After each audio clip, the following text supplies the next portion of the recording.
Autism ബാധിച്ച കുട്ടികളെ എങ്ങനെ മാനേജ് ചെയ്യാം? ഒരു കുട്ടിക്ക് ഓട്ടിസം ഉണ്ടെന്ന് എങ്ങനെ കണ്ടെത്താം? ഇന്ന് ഇതിനെക്കുറിച്ചാണ് സംസാരിക്കുന്നത്. നമ്മളോടൊപ്പം ഉള്ളത് Aswathy, developmental nurse counsellor. Welcome to the show. എന്താണ് ഓട്ടിസം? ഓട്ടിസം എന്ന് പറയുന്നത് മുൻപ് പറഞ്ഞിരുന്ന ഒരു വാക്കായിരുന്നു ഓട്ടിസം. ഇപ്പോൾ അതിനെ ഓട്ടിസം സ്പെക്ട്രം ഡിസോർഡർ എന്നാണ് പറയുന്നത്. അതിന്റെ ചുരുക്കപ്പേരിൽ ASD എന്ന് പറയും. ഇതെന്ന് പറഞ്ഞാൽ ഒരുപാട് ലക്ഷണങ്ങൾ കൂടിച്ചേർന്നിട്ടുള്ള ഒരു ന്യൂറോ ഡെവലപ്മെന്റൽ ഡിസോർഡർ ആണ്. ന്യൂറോ ഡെവലപ്മെന്റൽ ഡിസോർഡർ എന്ന് പറയുമ്പോൾ കുഞ്ഞ് ജനിക്കുന്നതിന് മുമ്പോ അതായത് അമ്മ പ്രഗ്നന്റ് ആയിരിക്കുന്ന സമയത്തോ കുഞ്ഞ് ജനിച്ചതിന് ശേഷമോ കുഞ്ഞിന്റെ ബ്രെയിൻ ഡെവലപ്മെന്റിന്റെ സമയത്തുണ്ടായ എന്തെങ്കിലും ഒരു ഇൻസൾട്ട് കാരണം, മീൻസ് ബ്രെയിനുണ്ടായ എന്തെങ്കിലും ഒരു പ്രോബ്ലം കാരണം കുഞ്ഞ് ഡെവലപ്മെന്റിനെയും കൂടി അഫക്റ്റ് ചെയ്തുണ്ടാകുന്ന ഒരു പ്രോബ്ലമാണ് ന്യൂറോ ഡെവലപ്മെന്റൽ ഡിസോർഡർ എന്ന് പറയുന്നത്. അപ്പോൾ ഈ ഓട്ടിസം സ്പെക്ട്രം ഡിസോർഡർ ഒരുപാട് ലക്ഷണങ്ങൾ അടങ്ങിയിട്ടുള്ള ഒരു ന്യൂറോ ഡെവലപ്മെന്റൽ ഡിസോർഡർ ആണ്. പ്രത്യേകിച്ച് ഇതിന്റെ ലക്ഷണങ്ങൾ എന്ന് പറയുന്നത് കുഞ്ഞിന്റെ സ്പീച്ച് വളരെ കുറവായിരിക്കും, അതുപോലെ തന്നെ ഐ കോണ്ടാക്ട് വളരെ ബുദ്ധിമുട്ടായിരിക്കും, നമ്മളോട് സോഷ്യൽ ഇൻട്രാക്ഷൻ വളരെ കുറവായിരിക്കും. ഒരു 2 വയസ്സായ ഒരു കുട്ടി മറ്റുള്ളവരോട് ഒരുമിച്ചിരുന്ന് സംസാരിക്കുന്നത് പോലെ അല്ലെങ്കിൽ കുഞ്ഞിന്റെ ഭാഷയിൽ നമ്മളോട് കമ്മ്യൂണിക്കേറ്റ് ചെയ്യുന്നത് പോലെയുള്ളൊരു സോഷ്യൽ ഇൻട്രാക്ഷൻ വളരെ കുറവായിരിക്കും. ചുരുക്കി പറഞ്ഞാൽ കുഞ്ഞിൻ്റെതായിട്ടുള്ള ഒരു ലോകത്തായിരിക്കും. ഇതൊക്കെയാണ് പ്രധാനമായിട്ടും നമ്മൾ ശ്രദ്ധിക്കേണ്ട ചില ലക്ഷണങ്ങൾ എന്ന് പറയുന്നത്. ഇപ്പോൾ ഈ പ്രഗ്നന്റ് ആയിരിക്കുന്ന സമയത്ത് തന്നെ ബ്രെയിനിൽ എന്തെങ്കിലും പ്രശ്നം വരുമ്പോഴാണ്, അപ്പൊ അത് ഈ പ്രഗ്നന്റ് ആയിരിക്കുന്ന സമയത്ത് സ്കാൻ ചെയ്യുമ്പോഴോ അപ്പോഴൊന്നും കുഞ്ഞിന്റെ ഈ ഡെവലപ്മെന്റ് കണ്ടുപിടിക്കാൻ സാധിക്കും? അനോമലി സ്കാൻ ചെയ്യുന്ന സമയത്ത് കുഞ്ഞിന് എന്തെങ്കിലും അനോമലീസ് ഉണ്ടോ, സ്ട്രക്ചറൽ അനോമലീസ് എന്തെങ്കിലും ഉണ്ടോ എന്നുള്ളത് കണ്ടുപിടിക്കാൻ കഴിയും. ഓട്ടിസം എന്തുകൊണ്ടുണ്ടാകുന്നു എന്നുള്ള റീസൺ ഇതുവരെ പൂർണ്ണമായും കണ്ടുപിടിച്ചിട്ടില്ല. അതിനുള്ള റിസ്ക് ഫാക്ടേഴ്സ് മാത്രമേ ഇന്ന പ്രോബ്ലം ഉണ്ടെങ്കിൽ വരാം. മീൻസ് വളരെ ലോ ബർത്ത് വെയിറ്റ് ഉള്ള ഒരു കുഞ്ഞിന് സ്റ്റിമുലേഷൻ കുറവാണെന്നുണ്ടെങ്കിൽ ഭാവിയിൽ വരാൻ സാധ്യതയുണ്ട്. മറ്റ് ഡിലേസിന്റെ ഒപ്പം തന്നെ ചിലപ്പോൾ ഓട്ടിസം വരാൻ സാധ്യതയുണ്ടെന്ന് പറയാം.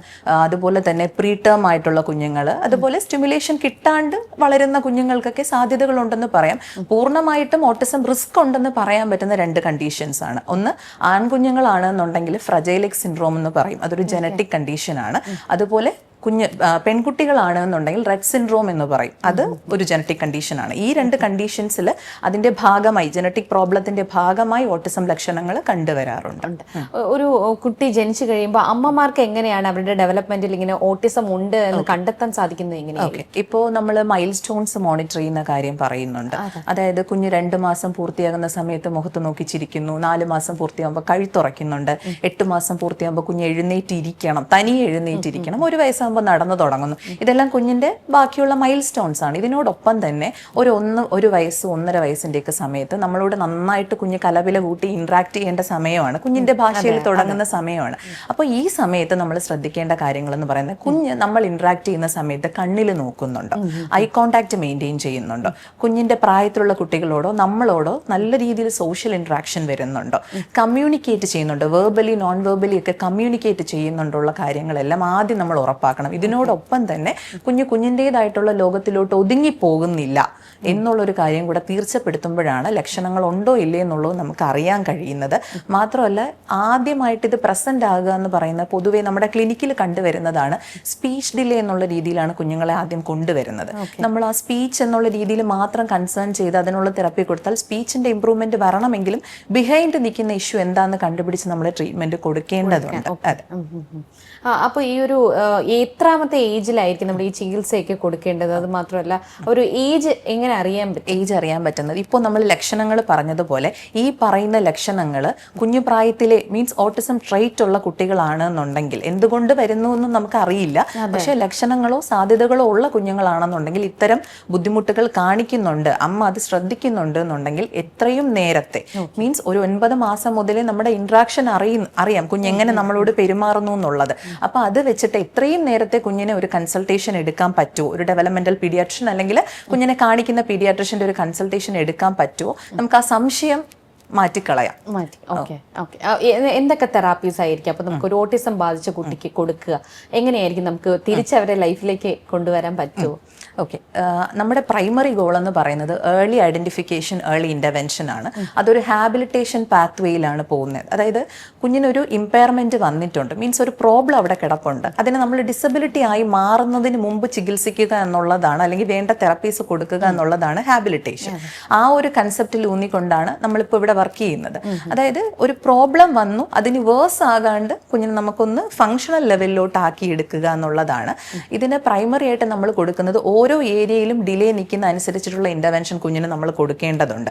ഡെവലപ്മെന്റൽ അസസ്മെന്റുകൾ ചെയ്യുന്നതനുസരിച്ച് കുഞ്ഞിന് സ്പീച്ചിൽ പ്രശ്നങ്ങൾ ഉണ്ടാവാം, അതുപോലെ കമ്മ്യൂണിക്കേറ്റ് ചെയ്യാൻ ബുദ്ധിമുട്ടുണ്ടാകാം, കുഞ്ഞിന് development fine motor, gross motor പോലെയുള്ള ഡെവലപ്മെന്റ് റിലേറ്റ് ചെയ്തിട്ടുള്ള മോട്ടോർ ഇഷ്യൂസ് പല കാര്യങ്ങളുണ്ടാകാം. എല്ലാം കൂടെ അസോസിയേറ്റ് ചെയ്തിട്ടുള്ള തെറപ്പിയാണ് നമ്മൾ കൊടുക്കേണ്ടത്.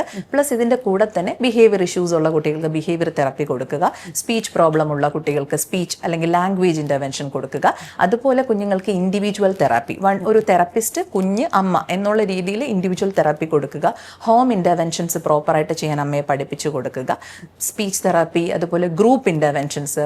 പ്ലസ് അതിന്റെ കൂടെ തന്നെ ഏറ്റവും ബെറ്റർ എന്ന് പറയുന്നത് കുഞ്ഞിനെ അംഗൻവാടിയിലോ അല്ലെങ്കിൽ കുട്ടിയുടെ സമപ്രായക്കാരുമായിട്ട് ഇന്ററാക്ട് ചെയ്യാനുള്ള ഒരു പ്ലേ സ്കൂളിലോ കുട്ടിയെ ചേർക്കുക എന്നുള്ളതാണ് കാര്യങ്ങൾ. അതുപോലെ ഒരു ഹോളിസ്റ്റിക് വ്യൂവിലാണ് കുഞ്ഞിനെ കാണേണ്ടത് പല തെറാപ്പീസ്. ഈ ഓട്ടിസവും ഇന്റലക്ച്വൽ ഡിസബിലിറ്റീസും തമ്മിൽ എന്തായിരിക്കും വ്യത്യാസം? ഓട്ടിസം എന്ന് പറയുന്നത് ഒരു ന്യൂറോ ഡെവലപ്മെന്റ് ഡിസോർഡർ ആണ്. ഇന്റലക്ച്വൽ ഡിസബിലിറ്റി അല്ലെങ്കിൽ ഇന്റലക്ച്വൽ ഡെവലപ്മെന്റൽ ഡിസോർഡർ എന്ന് പറയും, അതും ഒരു ന്യൂറോ ഡെവലപ്മെന്റൽ ഡിസോർഡർ ആണ്. രണ്ടും രണ്ട് കാറ്റഗറിയാണ്.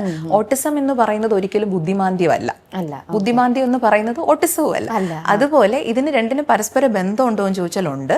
ഓട്ടിസം ഉള്ള കുട്ടികൾക്ക് ചിലപ്പോൾ കോമോർബിഡ് കണ്ടീഷൻ ആയിട്ട്, അതിന്റെ അസോസിയേറ്റഡ് ആയിട്ടുള്ള കണ്ടീഷൻ ആയിട്ട് ചിലപ്പോൾ ബുദ്ധിമാന്ദ്യം കാണാൻ സാധ്യതകളുണ്ട്. അതുപോലെ ഓട്ടിസം ഉള്ള കുട്ടികളിൽ ഹൈ ഫംഗ്ഷനിങ് ആയിട്ടുള്ള കുട്ടികളും ഉണ്ട്, ഇന്റലക്ച്വൽ എബിലിറ്റി കൂടുതലുള്ള കുട്ടികളും ഉണ്ട്. ഓക്കെ, അപ്പൊ അത് തമ്മിലാണ് വ്യത്യാസം അല്ലെ? പലപേരും അത് തെറ്റിദ്ധരിക്കാറുണ്ട് എന്താണെന്നുള്ളത്. ഈ ഒരു രണ്ടുപേർക്കും കൊടുക്കുന്ന തെറാപ്പീസും ഡിഫറെന്റ് ആയിരിക്കും. എന്താണ് സ്പെസിഫിക് അവരുടെ നീഡ്, പാരന്റ്സിന്റെ നീഡ്, പാരന്റ്സിന്റെ കൺസേൺസ്, കുഞ്ഞിന്റെ അസസ്മെന്റ് ബേസ് ചെയ്തിട്ടുള്ള ഇഷ്യൂസ് എന്താണെന്ന് കണ്ടുപിടിച്ച് അതിനനുസരിച്ചുള്ള ഇന്റർവെൻഷൻ ആണ് പ്രൊവൈഡ് ചെയ്യുന്നത്. അപ്പൊ ഇങ്ങനെയുള്ള കുട്ടികൾക്ക് ലേണിംഗ് സാധ്യതകൾ എന്തൊക്കെയാണ്? അവരുടെ പഠനത്തിന്റെ സാധ്യതകൾ എന്ന് പറയുന്നത് ഇവർ എത്രത്തോളം ശരിയാകും അല്ലെങ്കിൽ ഒരു നോർമൽ ലൈഫിലോട്ട് തിരിച്ചു വരുമോ എന്നുള്ളത് പല പാരന്റ്സിന്റെയും കൺസേൺ ആണ്. ഇപ്പോൾ നമ്മൾ നേരത്തെ ഡിസ്കസ് ചെയ്തു ഏർലി ഇന്റർവെൻഷൻ എന്ന് പറയുന്ന ഒരു കൺസെപ്റ്റ്. അതായത് കുഞ്ഞിനെ എത്ര നേരത്തെ ഒരു പ്രശ്നം ഉണ്ടെന്ന് കണ്ടുപിടിക്കുന്നു അതിനനുസരിച്ച് നമ്മൾ ഇന്റർവെൻഷൻ കൊടുക്കുമ്പോൾ തെറപ്പിസ്റ്റും അതുപോലെ സെന്റർ ബേസ്ഡ് ആയിട്ടുള്ള തെറപ്പിയും പ്ലസ് ഹോം ബേസ്ഡ് ആയിട്ടുള്ള ഇന്റർവെൻഷൻസും കൊടുക്കുന്നു, അതിനനുസരിച്ച് കുഞ്ഞിന് ഇംപ്രൂവ്മെന്റ്സ് ഉണ്ടാകും. അൺലെസ് അതൊരു ജനറ്റിക് കണ്ടീഷൻ അല്ല, മീൻസ് നമുക്ക് റിവേഴ്സിബിൾ ആയിട്ടുള്ള ചില പ്രോബ്ലംസ് ഉണ്ടല്ലോ, ചില റിസ്ക് ഫാക്ടേഴ്സ് ഉണ്ട്, അതല്ല എന്നുണ്ടെങ്കിൽ ചിലപ്പോൾ കുഞ്ഞിന് നല്ല ഇംപ്രൂവ്മെന്റ് ഉണ്ടാവും. ആ ഇംപ്രൂവ്മെന്റ് ലെവൽ അനുസരിച്ചിട്ട് കുഞ്ഞ് എത്രത്തോളം ഒരു സോഷ്യൽ ലൈഫ് നയിക്കാൻ ഫങ്ഷണൽ ആണ് എന്നുള്ളതനുസരിച്ചിട്ട് കുഞ്ഞിന്റെ ലേണിംഗ് സ്കിൽസ് നമുക്ക് ബിൽഡ് ചെയ്തെടുക്കാവുന്നതാണ്. പ്രത്യേകിച്ച് ഏർലി ലേണിംഗ് സ്കിൽസ് എന്ന് പറയുമ്പോൾ നമ്മളിപ്പോൾ പണ്ട് നമ്മളൊക്കെ പഠിക്കുന്ന സമയത്ത് നേരെ ഒരു അംഗൻവാടി അല്ലെങ്കിൽ ഒരു പ്രീ സ്കൂളിലോട്ട് പോകുന്നു, കുറച്ച് കാര്യങ്ങൾ പഠിക്കുന്നു, അത് കഴിഞ്ഞ് നമ്മൾ ഫസ്റ്റ് സ്റ്റാൻഡേർഡിലേക്ക് പോകുന്നു എന്നുള്ളതാണ്. ഇപ്പോൾ നാഷണൽ എഡ്യൂക്കേഷൻ പോളിസിയുടെ ഒക്കെ ഒരു കൺസെപ്റ്റ് പ്രകാരം കുഞ്ഞുങ്ങൾക്ക് ആദ്യം പ്രീ ലേണിംഗ് സ്കിൽസ് ആണ് കൊടുക്കേണ്ടത്. അതായത് ഇപ്പോൾ pre reading, pre writing, pre mathematical എന്ന് പറയുന്ന കുറച്ച് കൺസെപ്റ്റുകളുണ്ട്. അത് ബേസിക് ഫൗണ്ടേഷൻ ബിൽഡ് ചെയ്ത് കൊടുക്കുക, കുഞ്ഞിന് എത്ര കപ്പാസിറ്റി ഉണ്ട് വിത്തിൻ ലിമിറ്റ്സിൽ പഠിപ്പിച്ചു കൊടുക്കുക. അതിനനുസരിച്ച് കുട്ടിക്ക് ഒരു സ്കൂൾ റെഡിനെസ് പ്രിപ്പയർ ചെയ്ത് കൊടുത്ത് നമുക്ക് പതുക്കെ ട്രാൻസിഷൻ ചെയ്ത് കൊടുക്കാം സ്കൂളിലേക്ക്. പക്ഷേ സ്കൂളിലും കുഞ്ഞിനൊരു ഷാഡോ ടീച്ചറിന്റെ കുട്ടിയുടെ ഫംഗ്ഷൻ ലെവൽ അനുസരിച്ച് കുഞ്ഞിനൊരു ഷാഡോ ടീച്ചറിന്റെ ഒരു സ്പെഷ്യൽ ടീച്ചറിന്റെ ഒക്കെ ഒരു സപ്പോർട്ട് ആവശ്യമായി വന്നേക്കാം.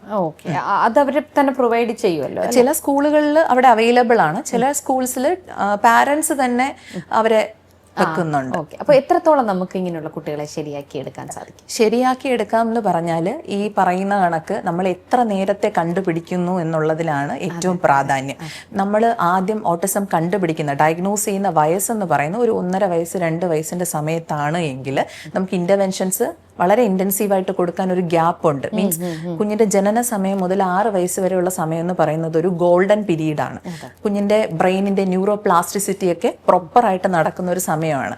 ആ സമയത്ത് കുഞ്ഞിൽ നമ്മൾ കൊടുക്കുന്ന ഇന്റർവെൻഷൻസ് ഇൻ ഫ്യൂച്ചർ റിഫ്ലക്ട് ചെയ്യാൻ പോകുന്ന കാര്യങ്ങൾ കൂടിയാണ്. പേഴ്സണാലിറ്റിയിലായാലും കുട്ടിയുടെ ബിഹേവിയറിലായാലും എല്ലാം റിഫ്ലക്ട് ചെയ്യാൻ പോകുന്ന കാര്യമാണ്. അപ്പോൾ ആ ഒരു ഏജിൽ നമ്മൾ സ്റ്റാർട്ട് ചെയ്ത് കഴിഞ്ഞാൽ ഇപ്പോൾ ജനറ്റിക് പ്രോബ്ലംസ് ഒന്നും ഇല്ലെങ്കിൽ കുഞ്ഞിന് ഇംപ്രൂവ്മെന്റ് വരാനുള്ള സാധ്യതകൾ കൂടുതലാണ്. മീൻസ് ഫങ്ഷണൽ ആകാനുള്ള സാധ്യതകൾ കൂടുതലാണ്. ഏജ് കൂടുന്ന അനുസരിച്ചിട്ട് നമുക്ക് ഇംപ്രൂവ്മെന്റ്സിന്റെ സാധ്യത അല്ലെങ്കിൽ നമ്മൾ അത്രയും എഫേർട്ട് ഇടേണ്ടി വരും.